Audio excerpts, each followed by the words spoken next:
આચાર્યશ્રી, શિક્ષકો, ગામના વડીલો અને મારા પ્રિય સાથી મિત્રો, આજે હું મોબાઈલ ફોનના દૂષણ વિશે 2 વાક્ય કહીશ, તે ધ્યાનથી સાંભળો. જ્યારે કોઈ વ્યક્તિ મોબાઈલની ગેરહાજરીમાં અસ્વસ્થતા અનુભવે છે તેને મોબાઈલ એડિક્શન કહેવામાં આવે છે. મતલબ મોબાઈલ આપણા ઘણા કામો આસાન બનાવે છે, પરંતુ સમયની સાથે આધીન પણ બની ગયો છે. જ્યારે મોબાઈલ બંધ થાય ત્યારે ઘણા લોકોના મૂડ પણ બંધ થઈ જાય છે, તેમને ગુસ્સો આવવા લાગે છે. આ સાચો સંકેત નથી.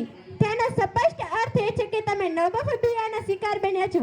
વધુ પડતા મોબાઈલના ઉપયોગના કારણે આવું થાય છે. કોઈ પણ સામગ્રીનું વ્યસન વ્યક્તિને અનેક સમસ્યાઓથી ઘેરી લે છે. મોબાઈલનું વ્યસન પણ લોકો સાથે આ જ રીતે વર્તે છે. આમાં વ્યક્તિ પોતાનું જીવન અનેક સમસ્યાઓથી ઘેરાઈ જાય છે. જ્યાં તમારા મિત્ર સાથે જોડાણ એ જ મોબાઈલ ફોનની વ્યાખ્યા તરીકે વાંચવામાં આવે છે. પ્રિયજનોથી દૂર રહેવાનું મુખ્ય કારણ મોબાઈલ જ છે.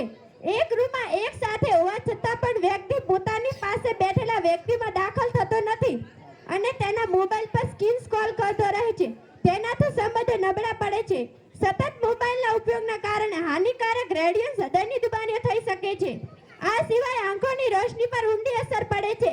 આ સાથે માથાનો દુખાવો, ઊંઘ ન આવી, ચીડિયાપણું, યાદશક્તિમાં ઘટાડો વગેરે સમસ્યાઓ થઈ શકે છે. ટેકનોલોજી દ્વારા આપણે વિકાસ તરફ વધી શકીએ છીએ, જેમાં મોબાઈલ ફોનની મુખ્ય ભૂમિકા ભજવે છે. કારણ કે દરેક વ્યક્તિ અભ્યાસ માટે પોતાના લેપટોપની મદદથી પોતાની શંકા દૂર કરી શકે છે.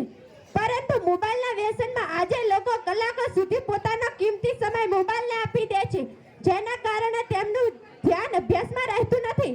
તેઓ તેમના વ્યવસાયમાં પણ સંપૂર્ણ યોગદાન દઈ શકતા નથી. તમારામાં જ ખોવાઈ જશો અને તમારાથી દૂર જશો. આપણે ભણાવતી વખતે આપણે આપણી જાતને ખોટું બોલીએ છીએ અને મોબાઈલ પર ભણવાના બહાના શોધીએ છીએ. માત્ર દારૂ સિગરેટનો વ્યસન વ્યક્તિને જોખમ નથી, કારણ કે દુનિયાની કોઈ પણ વસ્તુ કે સામગ્રીનું વ્યસન વ્યક્તિને નુકસાનકારક છે.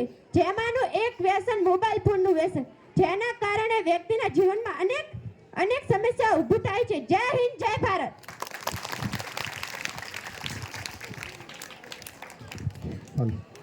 ખૂબ સરસ